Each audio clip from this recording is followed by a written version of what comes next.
بسم الله الرحمن الرحيم. السلام عليكم ورحمة الله وبركاته. أهلا وسهلا بحضراتكم في فيديو جديد على القناة. فيديو اليوم 1/8 للتلات.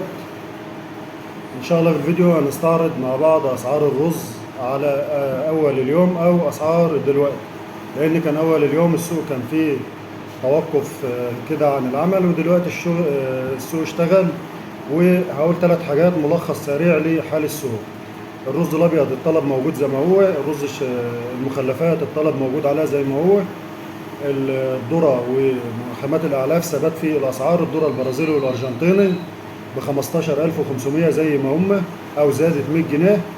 والاوكراني ب 14 ونص، والبلدي ب 14 الاصفر، والابيض ب 13 ونص. اذا السوق في المعطيات دي كلها زي ما هو، انما العرض في الشعير هو اللي زاد. عرض الرز الشعير هو اللي زاد، في عرض كبير في الشعير. العرض ده ظهر منين؟ ظهر تقريبا والله اعلم من بعض التجار اللي كانوا مخزنين رز ب 11000. فده ظهر العرض هو اللي نزل السوق النهارده وخلى فيه هدوء في الاسعار. ده ملخص سريع لحال السوق، غير اي حاجه تانية تتقالك، يعني تبقى كلها حاجات ربنا اللي يعلم باللي بيقول هدفه ايه من الكلام اللي هو بيقوله. انما زي ما قلت لحضرتك، عرض زياده في السوق ادى الى نزول الاسعار. النهارده الشعير الرفيع وصل للمضرب ب 13000، والشعير العريض وصل للمضرب ب 14000. اسعار التنفيذ بتختلف من مكان للتاني. في الشعير الرفيع 12800، وممكن في 12700، وفي الشعير العريض 13800 و 13700.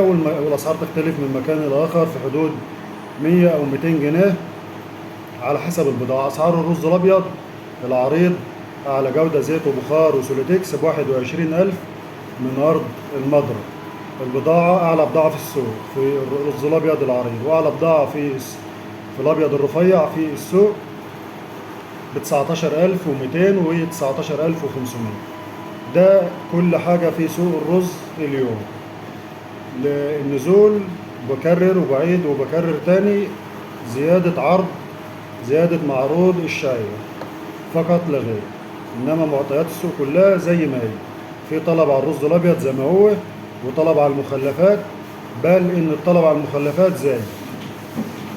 إنما النزول زي ما قلت لحضراتكم، عشان عارف التعليقات اللي هتجيلي دلوقتي، فعشان اقطع عليك الطريق انا قلت لك على كل حاجه في السوق. المخلفات السرسه المطحون ب 1600، الكسر الناعم ب 12000، والجونه ب 10500، وفي لحد 11000 في الجونه من ارض المضرب طبعا. ده كان كل حاجه في الفيديو. ان شاء الله في فيديو تفصيلي بجميع الاسعار على اخر اليوم. والسلام عليكم ورحمه الله وبركاته.